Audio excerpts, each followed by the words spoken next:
Dans cette vidéo, nous allons voir ensemble comment faire le certificat de cession d'un véhicule d'occasion en ligne. Oui, je t'avais fait une vidéo en fait dans laquelle je te montrais comment remplir correctement ton certificat de cession, mais tu sais, sur les anciens formulaires, les formulaires papier. Donc tu avais le formulaire pour l'ancien propriétaire et le formulaire pour le nouveau propriétaire.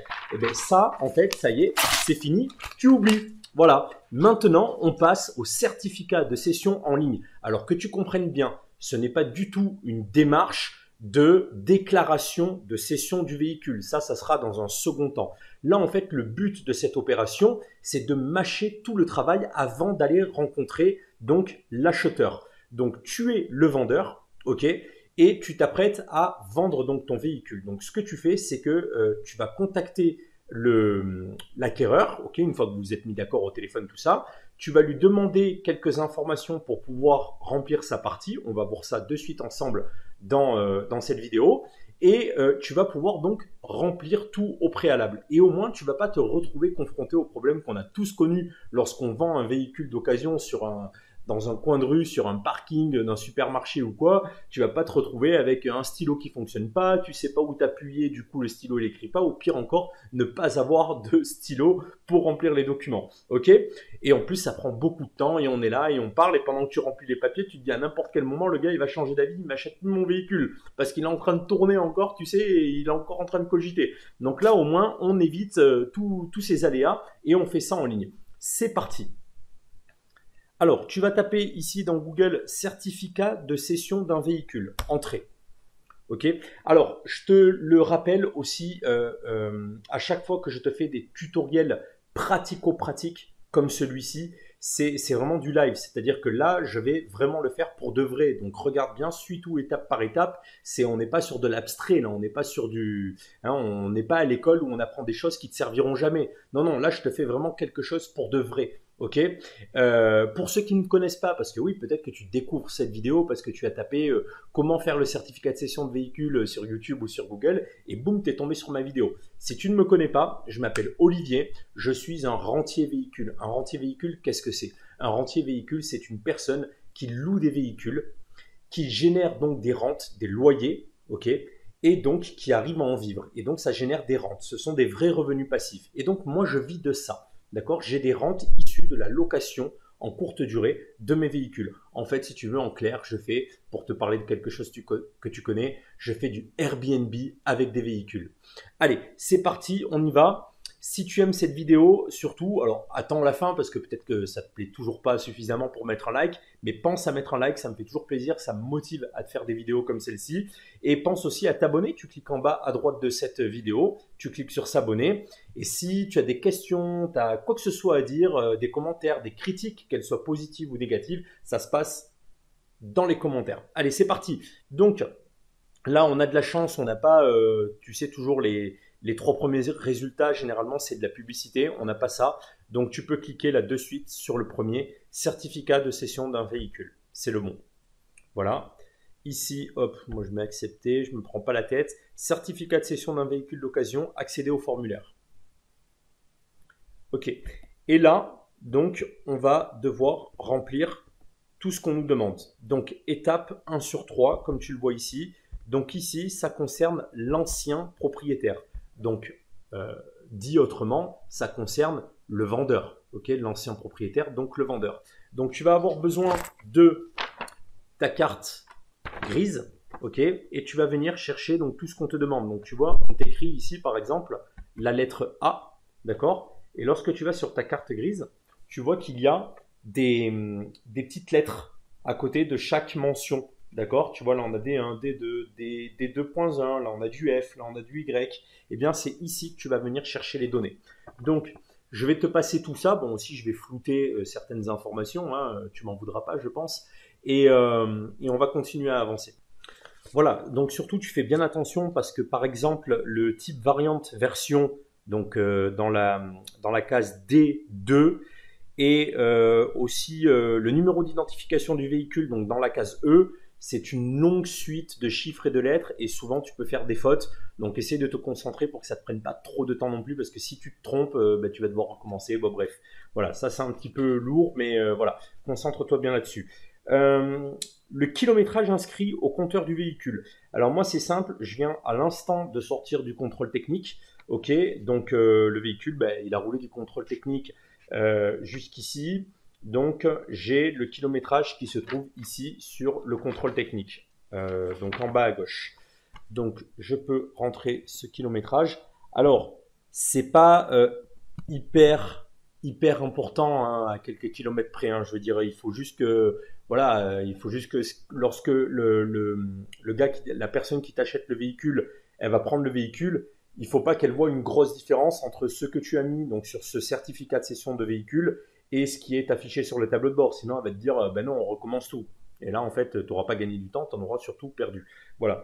Alors, c'est bon, j'ai rentré le numéro, j'ai tout rempli, kilométrage inscrit au compteur du véhicule, présence du certificat d'immatriculation. Ben, c'est ça, hein, le certificat d'immatriculation, c'est ce qu'on appelle plus communément la carte grise. Ok, donc oui, il y aura la carte grise.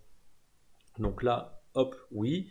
Quel est le format de votre numéro d'immatriculation? Alors là, tu vois, tu as deux choix qui sont proposés. Tu as l'ancien format et le nouveau format. Donc ça, tu comprendras. Donc tu l'as tout en haut à gauche de ta carte grise, c'est dans la colonne A. Là, tu as le format de ta plaque d'immatriculation. Donc moi, c'est un nouveau format, c'est celui-ci.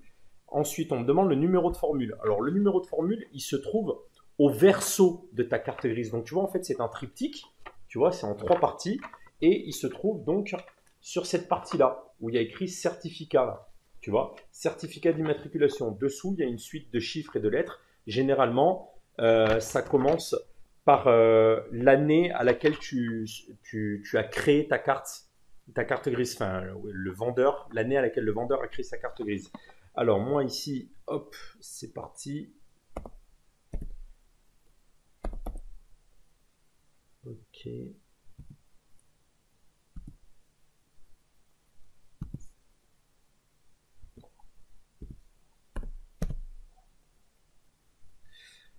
Voilà, je clique sur suivant.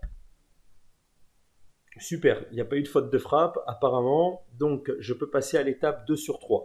Donc maintenant, ça concerne toujours l'ancien propriétaire, donc moi, le vendeur. Donc, est-ce que je suis une personne physique ou morale? Alors là, pour le coup, je suis une personne morale. Toi, certainement, enfin, il y a de fortes chances que tu sois une personne physique. La seule chose qui va changer, en fait, tu remplis exactement les mêmes informations, sauf que la personne morale, elle doit en plus renseigner son numéro de SIRET et je crois le nom de sa société. On va voir ça de suite. Donc ici, vous êtes, je réponds personne morale. Voilà, et tu vois, ensuite, là, ça me change les données que je dois renseigner.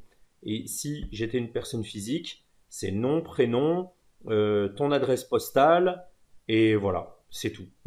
Ok? Et ensuite, les questions, ce sont les mêmes. Donc là, je passe à personne morale. Ok? Donc je remplis tout ça. Ici, je certifie céder. Alors, tu cèdes pas pour destruction. Enfin, je pense pas. Hein. Si tu vends ton véhicule, c'est pas pour destruction.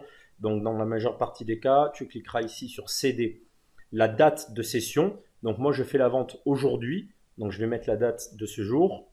L'heure. Alors, l'heure, c'est un peu comme la même histoire que pour le kilométrage qu'il y a au compteur. L'heure, on n'est pas à une minute près. Tu essaies de mettre l'heure la plus précise possible, mais on n'est pas à une minute près, d'accord? Voilà, donc là, moi je mets 16h12, mais admettons, tu sais que tu as rendez-vous à 17h avec le mec, bon, bah, tu vas mettre 17h15, tu vois, parce que peut-être le temps qui regarde le véhicule, ou j'en sais rien, qui regarde le contrôle technique, je sais pas, bon voilà, tu prévois environ un quart d'heure, ok? Voilà. Ensuite, ici, c'est comme sur l'ancien certificat papier, hein, c'est pareil. Tu certifies avoir remis au nouveau propriétaire, donc à l'acheteur, le certificat établi de moins de 15 jours attestant de la situation administrative du véhicule. Donc ça, je te l'ai montré aussi dans une autre vidéo au moment de la cession du véhicule. Donc il faut avoir ça, donc tu coches. Que ce véhicule n'a pas subi de transformation notable, ok. Que ce véhicule est cédé pour destruction, ah ben non, ça tu le coches pas bien entendu, ok. Donc là tu mets la ville où vous vous trouvez au moment de la cession. Là, ça n'a rien à voir avec où tu vis toi ou où lui, il vit. Là, la question, c'est à quel endroit se fait la transaction. Ici, la date de la transaction. Et ici, je te conseille fortement de cocher oui. Voilà, au moins, tu ne seras pas embêté avec de la publicité, ce genre de choses. Hop, là, tu cliques sur suivant. Maintenant, nous sommes à la dernière étape, 3 sur 3. Nouveau propriétaire. Donc là, maintenant, ce que tu vas remplir ici, ça concerne le nouveau propriétaire. Donc là, tu peux prendre connaissance des éléments que tu dois demander à l'acheteur pour pouvoir remplir ça avec lui. Ok? Donc, soit tu as anticipé, tu l'as fait par message, soit là, tu lui téléphones, ok? Et tu lui dis, ben, pour gagner du temps, je suis en train de faire le certificat de cession en ligne, donc donnez-moi ces informations. D'accord? Donc là, tu vas remplir ces informations. Ici, tu coches certifie acquérir le véhicule désigné ci-dessous aux dates et heures indiquées par l'ancien propriétaire. Oui. Avoir été informé de la situation administrative du véhicule. Oui. Fait A, donc il faut mettre la même ville que ce que tu as mis plus haut dans la partie propriétaire, hein, ancien propriétaire. La date, ben pareil, tu mets la même. Et pareil, ici, je m'oppose à la prospection commerciale. Bon, ça c'est pour ton acheteur, hein, mais je pense que lui aussi, c'est dans son intérêt de cocher oui ici. Ici, on te dit, après avoir téléchargé et imprimé votre formulaire, pensez à le signer. Donc, regarde, on va le télécharger.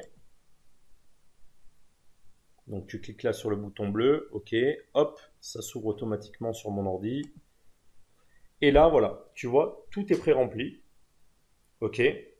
Donc ce que tu peux faire, c'est que avant la vente, donc tu vois ici, on te demande la signature de l'ancien propriétaire. Donc c'est toi qui vas devoir signer. Ok.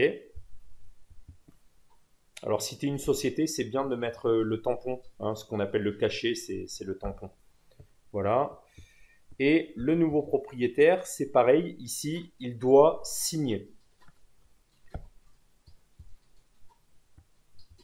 Et donc, tu vois, on a deux exemplaires. Là, on est sur l'exemplaire 2, celui qui est destiné au propriétaire. Donc, ce que je te recommande de faire, c'est que tu envoies ça à l'acheteur. Au moins, il en prend connaissance avant que vous vous retrouviez pour faire la transaction. Il se l'imprime s'il veut ou il le signe avec la signature PDF, ok, et c'est bon pour lui quoi. Et comme ça, chacun a son exemplaire signé, il te le renvoie signé et tout le monde est bon, ok. Et au moins quand vous vous retrouvez, ben, ça déjà c'est fait. Tu vois, il n'y a plus qu'à faire la remise des clés en fait. Bon, et le virement, ça après vous vous arrangez. Alors si vous passez par le Bon Coin, vous pouvez faire le paiement sécurisé par le Bon Coin. Ou si vous faites, je sais pas, en espèces, en chèque de banque, en virement bancaire, en PayPal ou je ne sais, ou en crypto-monnaie, pourquoi pas. Voilà, ça c'est un autre sujet, c'est pas le sujet de la vidéo. Mais voilà, donc j'espère que ça va vous faire gagner beaucoup de temps parce que je vous assure que, bon, si vous faites qu'une transaction tous les 10 ans, bon, ok, mais croyez-moi, quand on est, comme je vous disais au début de la vidéo, un rentier véhicule, qu'on vit de ce business, qu'on est régulièrement amené à acheter ou vendre des véhicules, ben, ça fait gagner quand même un maximum de temps de faire ce genre de choses. Vous voyez, moi, depuis que j'ai découvert ça, maintenant, je ne fais que de cette façon. Donc, je l'ai fait déjà 2 fois avant de vous faire cette vidéo. Ouais, 2 fois. Et j'ai trouvé ça super, donc je me suis dit, bon allez là, la 3e fois, c'est la bonne. Je vous fais une vidéo, au moins vous pourrez vous aussi en profiter si vous n'étiez pas au courant, et j'espère que ça vous rendra service. Un pouce si ça vous a plu, abonnez-vous, ça se passe en bas à droite, et puis toujours, je vous le dis, les commentaires, c'est juste en dessous de la vidéo, vous n'hésitez pas, peu importe la critique, qu'elle soit positive, négative, mais s'il vous plaît, tant qu'à faire, qu'elle soit constructive, et bien entendu aussi, vous pouvez partagez cette vidéo sur vos réseaux sociaux. Partagez. Pourquoi priver votre entourage sur les réseaux sociaux de ce genre de tutoriel hyper pratico-pratique? Faites-en bénéficier tout le monde. À bientôt, futur rentier véhicule.